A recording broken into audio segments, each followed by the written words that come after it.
Movie की शुरुआत होती है और हम एक लड़के को देखते हैं जिसका नाम कृष होता है। अब वह अपनी वॉइस में अपनी कहानी बता रहा होता है जिसमें कृष ने एल्फ्स के साथ मिलकर एक बहुत बड़े ड्रैगन को हराया। अब कृष के इस बहादुरी दिख को देखकर उसे इनाम दिया गया, लेकिन कृष का इसी फाइट के बीच एल्फ्स की बेटी लाली से उसे प्यार हो गया। अब जब ये जंग खत्म हो गई थी तो दोनों ही एक दूसरे से अलग होकर अपने अपने घर को लौट गए, जहाँ पर वे दोनों ही एक दूसरे को बहुत मिस किया करते थे। तभी हम देखते हैं एल्फ की राजकुमारी माया को, जो इसकी शादी लाली के भाई प्रिंसेस से फिक्स हो गई थी। अब इन दोनों की शादी में वो एल्फ तब लाली राजकुमारी से कहती है कि क्या आपने क्रिस को बुलाने के लिए मेरे भाई से बात करी, जहाँ पर लाली उसे बताती है कि तुम तो जानती हो तुम्हारा भाई इंसानों से कितनी ज़्यादा नफरत करता है, पर फिर भी मैंने इंसानों को बुलाने के लिए हाँ कहा है क्योंकि इंसानों की हेल्प से हम ड्रैगन से लड़ पाए थे। अब क्रिस को बुलाने की बात को सुनकर लाली बहुत ज़्यादा खुश होती है। तभी राजकुमारी उससे कहती कि तुम अपने दोस्तों को यहाँ पर रहने के तौर तरीके सिखा दो, क्योंकि तुम्हारे भाई जिस तरीके से हैं वैसे ही बहुत सारे एल्फ इंसानों से नफरत करते हैं। तभी सीन शिफ्ट होता है और हम देखते हैं क्रिस को, जिसके पास लाली का एरो गिरता है। अब उस एरो को पढ़कर वो काफ़ी ज़्यादा खुश होता है। अब इनविटेशन को पढ़कर वह लाली के लिए एक बहुत अच्छा गिफ्ट बनाने लगता है। तभी सीन शिफ्ट होता है और हम देखते हैं एक डार्क वीन को, जो कि माया की बड़ी बहन एलिना होती है। वह डार्क एंजल होती है और वह एक ब्लैक मनी को अपने खून से एक्टिवेट कर देती है। एक्टिवेट होने के बाद वह मणि माया को अपने वश में कर देती है। वहाँ पर जोरदार तूफान आता है और सभी तरफ काले बादल छा जाते हैं। अब एलिना के मणि के बस में होते ही वहाँ पर जितने भी मुर्दे थे वे सभी एलिना के गुलाम बन जाते हैं। वहीं हम उन मुर्दे में से एक मुर्दे को देखते हैं जो कि क्रिस के पास चला जाता है, जिसे देखकर वह और उसका पैर डर जाते हैं, पर वह किसी तरीके से उस मुर्दे को अपनी भट्टी में जला देता है और भट्टी में मरने के कारण वह मुर्दा जान से मर जाता है। इसमें उसकी पैट भी उसकी हेल्प करता है। अब इतना सब शोर सुनकर उसके अंकल भी वहां तक पहुंच जाते हैं, जहां पर वह क्रिस को अंगूठी बनाता हुआ देखकर वह उससे कहते हैं कि इंसान और एल्फ एक दूसरे से प्यार नहीं कर पाते, तुम्हें उन राजकुमारी को भूल जाना चाहिए। तब क्रिस कहता है कि ऐसे प्यार का क्या मतलब, जिसकी कोई खतरनाक कहानी सभी आत्माओं को इकट्ठा करके एल्फ किंग पर अटैक करने की योजना बना ली थी। तभी हम देखते हैं कि वह क्रिस अपने अंकल और दो पेट डॉग के साथ एल्फ जाने के लिए एक शिप के ओनर आका के शिप में जाकर निकल पड़ता है, जहां पर वह शिप के ओनर याका को एल्फ किंगडम के रूल के बारे में बताता है। उसके पास एक पर्ची होती है जिसके जरिए वह एल्फ किंगडम में रहने के नियम को समझते हैं। अब एल्फ किंगडम में रास्ते में उसे अपने अंकल की बनाई हुई एक हवाई यान भी देखने को मिलती है, जिसे देखकर क्रिस उसे उड़ाने की कोशिश करता है। शुरू में तो उसे समझ नहीं आ रहा होता कि वह इसे कैसे ऑपरेट करे, पर आखिरकार वह उसमें कंट्रोल पाकर उसे उड़ाना सीख ही जाता है। वहीं हम याका को देखते हैं जो कि क्रिस को शिप में ना पाकर बहुत ज्यादा हैरान हो जाता है और वह उसके अंकल को पकड़कर क्रिस के बारे में पूछता है, जहां पर क्रिस उस हवाई यान को लेकर वहां पर पहुंचता है और उनसे अपने पेट डॉग को लेकर उनसे पहले ही एल्फ किंगडम में पहुंच जाता है, जहां पर लाली उसे देखकर बहुत ज्यादा खुश होती है और उसे गले लगाती है। जब लाली के साथ क्रिस एल्फ किंगडम में घूमने को जाता है तो सभी लोग उसे देखकर काफी हैरान होता है। फिर वो दोनों ही मिलकर राजकुमारी माया से मिलते हैं, साथ ही उन्हें शादी की शुभकामनाएं भी देते हैं। जब ही हम देखते हैं कि लीला के भाई को जब उसके बारे में पता चलता है तो वह उस पर काफी ज्यादा गुस्सा होता है, क्योंकि उसे खबर मिली है कि उसके और काफी अजीब राक्षस वहां पर आने वाले हैं। साथ ही वह उसे कहता है कि इंसानों की उम्र हम एल्फ से काफी ज्यादा छोटी होती है, यानी कि आने वाले समय में लाली को उसके कारण बहुत ज्यादा दुख झेलने को मिल सकता है। इसलिए वह उसे कहता है कि तुम लाली को समझाओ कि वह इस रिश्ते को यहीं पर खत्म कर दे, क्योंकि उनकी जीवन का अगली मकसद तो जीवन की कुंडली को बचाना है। वह मणि ही एक ऐसी चीज है जो कि सारे एल्फ्स के जीवन का अस्तित्व है।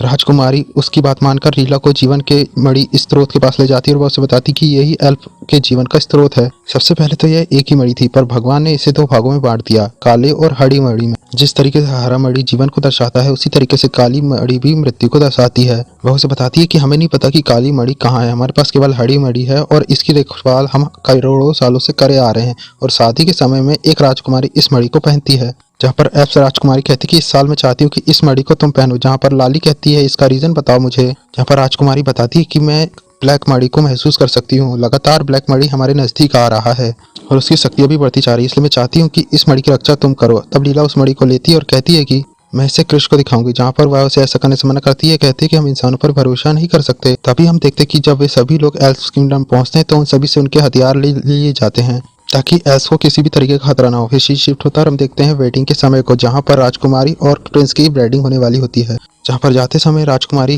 लीला को समझाती कि इस मणि के पास कोई भी इंसान ना पहुंच पाए। अब इसी बीच हम देखते हैं लाली को जो कि कृष को अपनी फेवरेट जगह पर ले जाती है, जहाँ पर से वेडिंग का नजारा साफ साफ दिख रहा होता है। तभी लाली क्रिस को एक गन धनुष गिफ्ट करती है, जहाँ पर मौका पाकर क्रिस भी उसे उसकी बनाई हुई रिंग को गिफ्ट करता है। पर तभी इसी शादी के समारोह के बीच एलिना वहां पर उन पर अटैक कर देती है, क्योंकि राजकुमारी अक्सर अपनी शादी में उस मणि को पहनती है, इसलिए वह उसे लेने के लिए वहां पर आई हुई थी, लेकिन राजकुमारी ने तो उस मणि को पहना ही नहीं था। जब एलिना को वह मणि नहीं मिलती तो वह माया के ऊपर अटैक कर देती है। यह देखकर क्रिस एलिना पर अटैक कर देता है और ये सब चीजों को देखकर एलिना उस पर गुस्सा हो जाती है और उस एरो को वह उसी की तरफ फेंक देती है, जिससे कि वह भी घायल हो जाता है। अब इस इंसिडेंट से कृष के अंदर भी काली मणि की शक्तियां आने लगती है। अब जब लीना को जीवन मणि नहीं मिलती तो वह माया को किडनैप करके अपने साथ ले जाती है और प्रिंस को धमकी देती है कि वह उस पर तक जीवन मणि को पहुंचाए। अब एलिना के वहां से जाते ही उसके दोस्तों को वहां से जाने का आदेश देता है प्रिंस। फिर वह अपनी एक बड़ी सी शिप को लेकर एलिना की तरफ निकल पड़ता है। रास्ते में लीला अपने भाई से पूछती है कि क्या वह राजकुमारी को जिंदा रखी होगी कि नहीं, जहाँ पर प्रिंस उससे कहता है कि तुम्हारा काम केवल मणि को बचाना है, मैं एलिना को छुड़ा लूंगा। वे लोग कुछ दूर बढ़े ही होते कि वहाँ पर कृष अपने यान को लेकर पहुंच जाता है और वह राजकुमारी को अपने साथ रखकर राजकुमारी को लेने के लिए बढ़ पड़ता है। अब रास्ते में उन्हें एलिना का शिप भी मिलता है। फिर ये लोग छिप कर उस शिप में घुस जाते हैं, पर उन्हें वहीं पर घायल होने के कारण कृष धीरे धीरे एलिना के वश में होने लगता है। अभी लोग छुपते छुपाते वहां पर राजकुमारी तक तो पहुंच जाते हैं, लेकिन इससे पहले कि वह उससे आजाद कर पाते वहां पर एलिना की सेना आ जाती है। तभी लोग उससे छुपकर वहां से भागने लगते हैं। तभी उनके पीछे एलिना आ जाती है और वह लाली को शिप से नीचे फेंक देती है, पर क्रिश सही समय पर लाली को बचाता है और उसे अपनी शिप में वापस ला लेता है। लाली को क्रिश के साथ देखकर प्रिंस उस पर काफी ज्यादा गुस्सा करता है, जहाँ पर प्रिंस उसे समझाने की कोशिश करता है पर प्रिंस उसे पीछे ढकेल देता है। ये सब देखकर लाली को गुस्सा आता है और वो प्रिंस को वापस जाने को कह देती है। साथ ही वह क्रिश को कह देती है कि तुम हम में से नहीं हो, इसलिए हमारा कोई संबंध नहीं हो सकता। ये सब सुनकर वह गुस्से से वहां पे चला जाता है, लेकिन इससे पहले कि वह वहां से जा पाता, रास्ते पे उसके ऊपर बारिश की कुछ बूंदें आ गिरती हैं और तभी उसे एलिना की आवाजें सुनाई देने लगती है, जिसमें एलिना उससे मदद मांग रही होती है। तभी उसका शिप जलने लगता है और वह नीचे गिरने लगता है। दरअसल ये तो कृष्ण हम देख पा रहे थे कि ये तो कृष्ण का सपना था और वह इसी सपने में पलंग से नीचे गिर जाता है। फिर हम देखते हैं सभी लोग जो कृष्ण को समझा रहे होते हैं, क्योंकि वह उदास होता है, पर उसे वो किसी की भी बातें समझ नहीं आ रही होती। वह उठकर चला जाता है वहां से। तभी हम देखते हैं एलिना की शिप में, जहाँ पर एक आत्मा एक पंछी को मारने की कोशिश कर रहा होता है, लेकिन यहाँ पर कृष्ण के पेट उसे उस आत्मा को बचाते हैं। तभी हम लीना को देखते हैं जो अपनी शिप को लेकर एक पवित्र मैदान वाली जगह पर जाती है, ताकि वह ड्रैगन की भी आत्मा को चुरा सके। ये देखकर लीना उससे कहती कि तुम्हें काली मणि ने बिल्कुल बदल चुका दिया है। तब लीना माया से कहती कि दरअसल मुझे काली मणि ने नहीं बल्कि तुमने बदल दिया है। जब हम लोग छोटे थे तो मैं तुमसे काफी ज्यादा बेहतर थी, लेकिन लोगों ने मुझे नजरअंदाज किया, क्योंकि एक तुम ही थी जो कि जीवन की मणि का यूज कर सकती थी, इसलिए लोगों ने मुझे ठुकरा दिया। पर मैं इस बात से खुश हूँ, क्योंकि अगर तुमने ऐसा नहीं किया होता तो मुझे इतनी पावरफुल पावर नहीं मिल पाती। ये कहकर लीना वहां से पवित्र मैदान की तरफ निकल पड़ती है। तभी राजकुमारी को वहां पर क्रिस के पालतू पेट मिलते हैं, जिससे वह हेल्प लेती है। तभी हम देखते हैं एलिना जो कि ड्रैगन की आत्मा को चुरा रही होती है। तभी वहां पर क्रिस आ जाता है। फिर एलिना क्रिस से एक सौदा करती है, जहाँ पर वह क्रिस से एल्फ्स के नक्शे के बदले में लाली उसे सौंपने का वादा करती है, पर क्रिस ऐसा करने से मना कर देता है। तब वह उसे धमकी देती है कि अगर तुमने मुझे नक्शा लाकर नहीं दिया तो मैं तुम्हारे सारे दोस्तों को मार दूंगी। अब इस बात पर सुनकर क्रिस एलिना के काम करने को मान जाता है। तभी हम देखते हैं कि एल्फ्स के शिप पर एलियंस डार्क साइड ने अटैक कर दिया था। इस अटैक के कारण एल्स के शिप में आग लग जाती है और मौके का फायदा उठाकर हम एक आत्मा को देखते हैं जो कि लाली को पकड़कर वहां से ले जाने लगता है। पर यहाँ पर क्रिस की एंट्री होती है और वह आत्मा से फाइट करके लाली को बचा लेता है। पर तभी उनके ऊपर एक आत्मा हमला कर देती है, वह अपनी तलवार की हेल्प से उसे भी मार देता है। पर तभी फाइट के दौरान यहाँ पर जब पूरी आत्मा ने घेर लेती, तभी यहाँ पर एंट्री होती है याका की, जो कि उन सभी को भगाकर उनको बचाता है और एल्स के शिप के टूटने से पहले ही वह सभी को अपनी शिप में बुला लेता है। पर तभी हम देखते हैं कि क्रिस के हाथों में दर्द होने लगता है, जहाँ पर एलिना क्रिस को एल्फ्स का नक्शा लाने को बोलती है। अब जब ये एल्फ्स याका की शिप में आ जाते हैं तो इन लोगों के बीच में एक बार अनबन होने लगती है और वे सभी लोग एक दूसरे से नाराज हो जाते हैं। तो लाली प्रिंस से कहती है कि आपका इस तरीके से व्यवहार करना ठीक नहीं, क्योंकि अभी हमें उनकी जरूरत है। जहाँ पर प्रिंस उसे बताता है कि क्रिस पर लाली मंडी का असर हो चुका है, जो कि फ्यूचर में हमारे लिए खतरा बन सकता है, क्योंकि एलिना जब पावर मंडी डार्क को बस में आ सकती है तो ये भी आ सकता है। जहाँ पर लायला उससे पूछती है कि क्या हम जीवन मणि के जरिए क्रिस को ठीक नहीं कर सकते। तो प्रिंस उससे बताता है कि इस मणि का यूज जब हम खुद पर नहीं कर सकते और ना ही इसका यूज कभी इंसानों पर किया गया है। क्रिस इन सभी बातों को सुनकर जिस पर काफी ज्यादा दुखी होता है और जब आधी रात हो जाती है तो क्रिस मौका पाकर एल्स के नक्शे को चुराता है और वहां से भाग जाता है। लाली उनकी हरकतों से काफी ज्यादा शर्मिंदा हो जाती है। तभी हम देखते हैं क्रिस के पालतू पेट को, जो कि रानी की हेल्प कर रहे होते हैं, जो कि उसे तीर और एरो लाकर दिखते हैं। अब मौका पाकर रानी अचानक से ही माया के ऊपर अटैक करती है और उसकी काली मणि को अपने कब्जे में लेने की कोशिश करती है। पर जैसे ही वह उस काली मणि को छूती है तो उसे एक जोरदार शॉक लगता है और वह वहीं पर जमीन पर गिर जाती है। तभी हम देखते हैं एलिना, जो कि माया की इस हरकत को देखकर काफी ज्यादा नाराज में थी और वह उसे जान से मारना चाहती थी। तभी यहाँ पर क्रिस आता है एल्स के नक्शे को लेकर और वह उस नक्शे के बदले में माया की जान को उससे मांगता है, लेकिन एलिना उसकी कोई भी बात नहीं मानती और माया पर वह एक जोरदार अटैक करती है। अब क्रिश उसकी ये सब हरकतों को देखकर उसे मारने की कोशिश करता है, लेकिन वह अपनी शक्तियों की हेल्प से क्रिश को रोक लेती है। फिर वह उसे नक्शे को ले लेती है और उसे जीवन की मणि के बारे में पता लगाती है। जहाँ पर उसे पता चलता है कि दरअसल वह मणि तो असल में लाली के पास होती है। अब जब उसे मणि का पता चलता है तो वह काफी ज्यादा खुश होती है। फिर हम देखते हैं कि वह क्रिस की बॉडी को लेकर लाली के पास पहुंच जाती है और उससे मणि के बदले क्रिस को छोड़ने के लिए उससे मणि देने की मांग करती है। पर जब लाली उसे मणि देने से इनकार करती तो हम देख पा रहे थे कि क्रिस उसके वश में आकर लाली के ऊपर अटैक कर देता है। शुरू में तो कोई भी समझ नहीं पा रहा होता कि दरअसल ये असल क्रिस नहीं बल्कि एलिना करवा रही है, पर थोड़ी देर बाद सभी को पता चल जाता है कि असल में उसकी बॉडी में एलिना ने कंट्रोल कर लिया है। जब उसे ये सारी बात पता चलती है तो तभी लाली मौका पाकर क्रिस के ऊपर एक एरो से वार कर देती है। एलिना भी उसके ऊपर वार करती है पर क्रिस एलिना के एरो को तोड़ देता है, जिससे लाली को तो चोट नहीं पहुंचती पर लाली के एरो के कारण क्रिस घायल हो जाता है। अब लाली जब इस सारी चीजों को देखती है तो काफी ज्यादा दुख हो जाती है और जीवन की मणि से वह क्रिस को ठीक करने की कोशिश करती है। पर हम यहाँ देख पा रहे होते कि दरअसल जीवन की मणि का क्रिस के ऊपर कोई भी असर नहीं हो पा रहा था।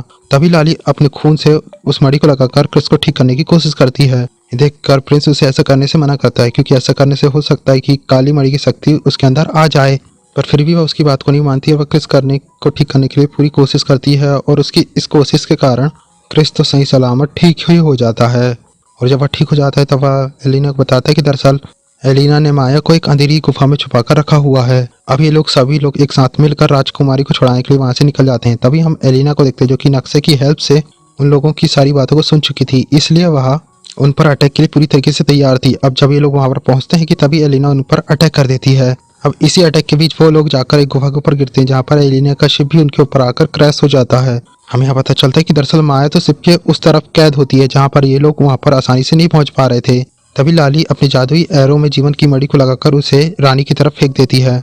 तभी एलिना अपनी शिप से निकलती है और उनके ऊपर हमला करने लगती है। अब ये दोनों ही भागते भागते खाई के पास पहुंचते हैं जिसके आगे कोई रास्ता नहीं था। तभी यहाँ पर एलिना आ जाती है और वह आते ही लाली को पकड़कर खाई के किनारे पर ला लेती है। वह लाली से जीवन की मणि मांगती है। वहीं लाली को इस तरीके से देखकर क्रिस एलिना को मारने के लिए उसके पास जाता है कि तभी एलिना क्रिस के और उसके दोस्त को एक साथ ही खाई पर गिराने वाली होती है और क्रिस उनका हाथ पकड़ लेता है। अब इससे पहले कि वह लाली को मारती और उसका मारने के लिए अपना हाथ आगे बढ़ाती कि यहाँ पर जीवन की मणि को लेकर माया पहुंच जाती है, जो आते ही अपनी पावर की हेल्प से एलिना को बंदी बनाकर क्रिस के दोस्तों को उसके खाई से गिरने से बचा लेती है। हम देख पा रहे थे कि माया प्रिंस से मिलकर बहुत ज्यादा खुश हो जाती है, पर तभी यहाँ पर एलिना एक ड्रैगन का रूप लेकर तुरंत ही वहां से बाहर आती है और जैसे ही वह वहां से बाहर निकलती वह उन पर अटैक करना स्टार्ट कर देती है। अब सभी लोग एलिना के अटैक से बचकर भागते हैं और वह जाकर एक सुरक्षित जगह पर छिप जाते हैं। तभी क्रिस को एलिना को मारने के लिए एक आइडिया आता है जहाँ पर सभी लोग उसका साथ देते हैं और एलिना को मारने के लिए वे लोग उसे एक लावा के दरवाजे के पास लाते हैं। फिर क्रिस एलिना के पास पहुंचता है जहाँ पर उसे मणि देने के लिए वह अपने आप से लाली को दूर कर देता है ताकि अगर एलिना और इसके बीच फाइट हो तो लाली को किसी भी तरीके की कोई प्रॉब्लम ना हो। फिर जब क्रिस एलिना को मौका पाकर मणि देने के लिए जाता है तो वह उस पर अटैक करके उसे लावा के दरवाजे के अंदर फेंक देता है। अब सभी लोगों को एलिना को देखकर ये लग रहा होता कि इस इंसिडेंट में एलिना की जान चली गई, पर एलिना तुरंत ही अगले पल लावा से बाहर निकलकर आ जाती है। वहां से निकलते ही वह क्रिस पर अटैक करती है और उससे वह जीवन की मणि को ले लेती है। अब इससे पहले कि वह उस मणि को लेकर अपने अंदर अब्सॉर्ब कर पाती, क्रिस एक बार फिर से उसकी मणि को लेकर अपने साथ वह लावा के अंदर कूद जाता है। यह देखकर सभी लोग काफी ज्यादा दुखी होते हैं, पर अगले पल हम देखते कि उस लावा के अंदर वह ज्वालामुखी बहुत जोरदार तरीके से फट जाता है और उस लावा के अंदर से जीवन की मणि की शक्ति निकलती है जो कि वहां की सारी आत्माओं को भी मुक्त कर देती है। और कुछ ही पल के बाद वहां से निकलता है क्रिस, जिसे देखकर सभी लोग बहुत ज्यादा खुश होते हैं। फिर लाली भागते हुए जाकर क्रिस को गले लगा लेती है। हालांकि प्रिंस इस इंसिडेंट को देखकर काफी ज्यादा हैरान हो जाता है क्योंकि इससे पहले मणि ने किसी इंसान को नहीं बचाया था। तब राजकुमारी माया प्रिंस को समझाते हुए कहती कि हमें इंसानों को अलग नजरिए से देखना बंद करना होगा और इसी बात का समर्थन मणि भी करती है। हालांकि इस बात को मणि ने अभी साबित भी कर दिया। हमें यहाँ देखने को मिला कि अगर हम किसी से प्यार करते हैं तो हमें आखिरी सांस तक उसकी जान की रक्षा करनी चाहिए। हमें यहाँ देखकर ये बात समझ आती है कि भले ही हम कोई भी हो कैसे भी हो, अगर हमारे अंदर आत्मविश्वास है तो हम कुछ भी कर सकते हैं। सो गाइस, वीडियो अच्छा लगे तो प्लीज वीडियो को लाइक कर चैनल को सब्सक्राइब करें। मिलते हैं नेक्स्ट वीडियो में, तब तक के लिए बाय।